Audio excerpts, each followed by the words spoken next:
আসসালামু আলাইকুম। বিজনেস কমিউনিকেশনের আজকে দ্বিতীয় ক্লাস। আজকের ক্লাসে আমরা অনেক গুরুত্বপূর্ণ একটা প্রশ্ন নিয়ে আলোচনা করব। 1 নম্বর ক্লাসে আমরা 10টা শর্ট কোয়েশ্চেন দিয়েছিলাম, বলেছিলাম যে এগুলো অনেক বেশি গুরুত্বপূর্ণ। পার্ট এর মধ্যে এখান থেকে 5 থেকে 6টা প্রশ্ন আপনারা কমন পাবেন এবং বি পার্ট এবং সি পার্টের 10টা প্রশ্ন দিয়ে কীভাবে লিখবেন আমি 1 নম্বর ক্লাসে বুঝিয়ে দিয়েছিলাম। আজকের ক্লাসে দেখাবো বি পার্টে সব সময় একটা প্রশ্নের পার্থক্য চায়। ডিফারেন্ট, ডিস্টিংগুইশ, এগুলো যে কোনো একটা লেখা থাকবে যে distinguish between oral communication and written communication, অথবা বলতে পারে যে different between oral communication and written communication. এরকম যে কোনো দুইটা বিষয়ের মধ্যে যখন পার্থক্য চাইবে, তো এই পার্থক্যের জন্য একটা ফরম্যাট আছে, কমন ফরম্যাট। এই ফরম্যাটটা আপনারা লিখে দিলেই আপনাদের কি পার্থক্যটা হয়ে যাবে। তো দেখেন, কোনো প্রশ্নে পার্থক্য চাইলে ডিফারেন্ট অথবা কি ডিস্টিংগুইশ ইত্যাদি যদি চায়, তাহলে আপনারা কিভাবে আনসার করবেন এই ফরম্যাটটা, অথবা আপওয়ার্ড, দুইটার মধ্যে চাইতে পারে আপওয়ার্ড কমিউনিকেশন এবং ডাউনওয়ার্ড কমিউনিকেশনের পার্থক্য চাইতে পারে। তো আপনারা লিখবেন যে দেয়ার are some difference between, suppose মনে করেন যে ওরাল কমিউনিকেশন অ্যান্ড রিটেন কমিউনিকেশনের পার্থক্যটা আমরা এখন দিব। তো আপনারা লিখবেন there are some difference between oral communication and written communication, the following distinguish discussed value. তারপর লিখবেন এই যে পয়েন্টস অফ ডিফারেন্টের পয়েন্ট, তারপর নেম। এখানে সাপোজ লিখবো আমরা ওরাল ডেফিনেশন, ঠিক আছে। তা নেমের মধ্যে লিখবেন, এখানে লিখবেন ওরাল কমিউনিকেশন, এখানে লিখবেন রিটেন কমিউনিকেশন। যে যেটা পার্থক্য চায় দুই জায়গায় দুইটা লিখবেন। তো প্রথমে আমরা লিখবো ডেফিনেশন মানে সংজ্ঞা। তো ওরাল কমিউনিকেশন এবং কি রিটেন কমিউনিকেশনের পার্থক্য যদি আমরা লিখি, তো এখানে প্রথমে লিখবো ওরাল কমিউনিকেশন, তারপর লিখবো কি রিটেন কমিউনিকেশনের সংজ্ঞা। সংজ্ঞাটা কিন্তু আপনাকে অবশ্যই ঠিকঠাকভাবে লিখতে হবে।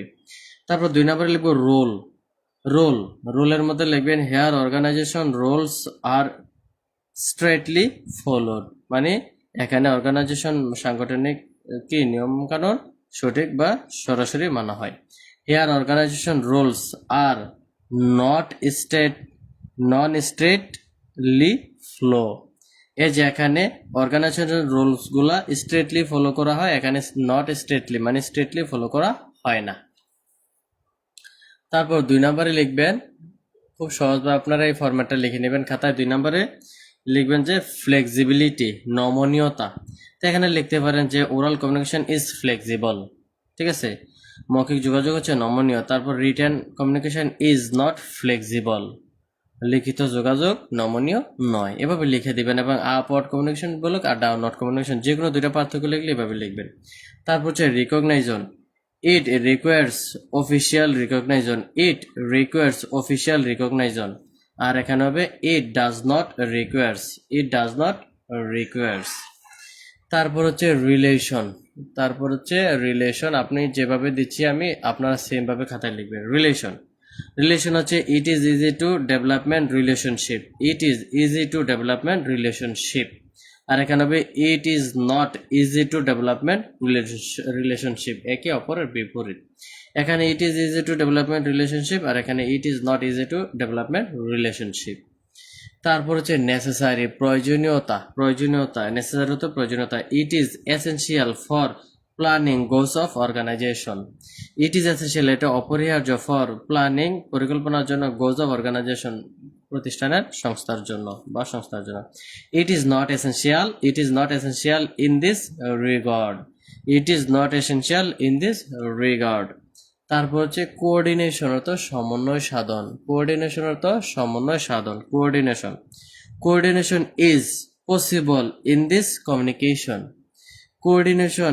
Is possible in this communication, আর এই পাশে হবে coordination is not always possible in this communication. এই কমিউনিকেশনে কি কোঅর্ডিনেশন সমন্বয় সাধন সম্ভব, আর এক পাশে সমন্বয় সাধন সবসময় সম্ভব নয়, মাঝে মধ্যে সম্ভব হতে পারে, আবার মাঝে মধ্যে সম্ভব নাও হতে পারে। তো এগুলো দেখলাম। এখন পরবর্তীতে আমরা পরবর্তীগুলো দেখব। এই যে পরেরটা আছে কি মেথড মানে পদ্ধতি, it follows specific method, specific method.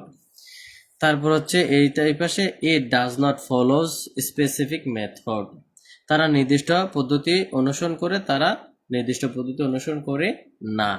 Level, আচ্ছা লেভেলটা আপনাদের দেওয়ার প্রয়োজন নেই, এটা দিবেন না, কোনো সমস্যা নেই। লেভেল, এক্সাম্পল এগুলো যদি আপনারা দিতে চান দিতে পারবেন, না দিলেও কোনো সমস্যা নেই।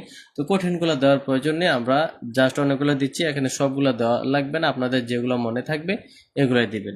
তারপর হচ্ছে application, it is suitable found in an unauthoritarian environment. আর এটা হচ্ছে কি, it is found it is found in a democratic environment, ঠিক আছে। তারপর এটা হচ্ছে আপনার অ্যাপ্লিকেশন যদি কঠিন মনে এটাও দেওয়ার প্রয়োজন নেই, জাস্ট ইজি কয়টা মনে রাখবেন। তার পারপাস এটা আপনারা পারবেন, it's has very important purpose, মানে এটার অনেক গুরুত্বপূর্ণ উদ্দেশ্য আছে। It's it's has some important purpose, এটার কিছু গুরুত্বপূর্ণ উদ্দেশ্য আছে। তারপর হচ্ছে ইউজ অর্থ ব্যবহার, ইট is used in large area, it is used in small area. এইটার মধ্যে আপনাদের একটু এদিক সেদিক করা লাগবে। এখন আপনারা দেখবেন সাপোজ ওরাল কমিউনিকেশন এবং রিটেন কমিউনিকেশন, এই দুইটার মধ্যে কোনটা প্রসার আর কোনটা সংক্ষিপ্ত। তাইলে রিটেন কমিউনিকেশন একটু বড় লাগে আর ওরাল কমিউনিকেশন একটু ছোট, তাইলে একটু ব্যতিক্রম করে লিখবেন। যে ওরাল কমিউনিকেশনের ক্ষেত্রে লিখবেন it is used in large area, না এটা হচ্ছে রিটেন কমিউনিকেশনের ক্ষেত্রে। আর it is used in small area, এটা ওরাল কমিউনিকেশনের ক্ষেত্রে। কারণ ওরাল কমিউনিকেশন আমাদের কোনো এরিয়া লাগে না বা শর্টকাট ভাবে আমরা মুখে প্রকাশ করতে পারি, কিন্তু রিটেন কমিউনিকেশনের ক্ষেত্রে আমাদের কি লাগে, একটু বিস্তারিত সময় লাগে এবং লেখালেখি করা লাগে। তো এটা একটু মানে আপনারা বিবেক খাটাবেন, যেটা বড় এটার মধ্যে লার্জ এরিয়া দিবেন, আর যেটা ছোট এটার মধ্যে স্মল এরিয়াটা দিবেন। তারপর হচ্ছে নেচার অর্থ কি, প্রকৃতি। ইট ইজ থিওরিটিক্যাল কনসেপ্ট, মানে দেখেন, আর হচ্ছে it is not theoretical concept, এটা একটু ভেবেচিন্তে দিবেন। থিওরিটিক্যাল মানে কি, লিখিত, তাত্ত্বিক। হ্যাঁ, তাহলে ওরাল কমিউনিকেশন কি, ওরাল কমিউনিকেশন হচ্ছে কি একটা নট থিওরিটিক্যাল কনসেপ্ট। আচ্ছা আপনারা লিখে দেবেন, এতে কোনো সমস্যা নেই, নেচারের মধ্যে লিখে দেবেন ইট ইজ থিওরিটিক্যাল কনসেপ্ট। তেমন হতে পারে ওরাল কমিউনিকেশন এমনকি রিটেন কমিউনিকেশন না এসে অন্যটা আসলো, তো আপনারা এটা লিখে দিবেন it is theoretical concept, it is not theoretical concept. তারপর স্কোপ অর্থ আওতা, ইটস স্কোপ ইজ লার্জ, মানে এটার আওতা বড় বা পরিধি বড়। ইটস স্কোপ ইজ শর্ট, এটার আওতা বা পরিধি ছোট। তারপর লিখবেন টাইমের মধ্যে লিখবেন it takes it takes too much time to make, it takes too much time, এটা কি অনেক সময় নেয়, টু মেক প্রস্তুত করতে। আর এটা হচ্ছে it takes less time to make, এটা প্রস্তুত করতে কম সময় নেয়। তারপর হচ্ছে স্কোপ হচ্ছে দ্য স্কোপ ইজ লার্জ, আচ্ছা দ্য স্কোপ অফ, এইভাবে লিখতে পারেন যে scope of oral communication is large, are the scope of written communication is short, এভাবে আপনারা লিখে দিবেন। তো আশা করি পারপাস মানে এখান থেকে আপনারা কয়েকটা সহজ, যদি বি পার্টে বেশিরভাগ আসে পার্থক্যগুলো, বি পার্টে আসলে মিনিমাম 5টা থেকে 6টা দিবেন, তাইলে হয়ে যাবে। 6টা, যে কোনো 6টা আপনি মনে রাখতে পারেন, ওগুলো দিবেন যেগুলো ইম্পর্টেন্ট বেশি মনে হয়, এবং এই সংখ্যাটা অবশ্যই কারেক্টভাবে লেখার চেষ্টা করবেন। তো আশা করি এটুকু বুঝতে পারছেন। পার্থক্য বি পার্টে আসুক আর সি পার্টে আসুক, আপনারা এই পার্থক্যটাই দিয়ে দিবেন, তাহলেই হয়ে যাবে।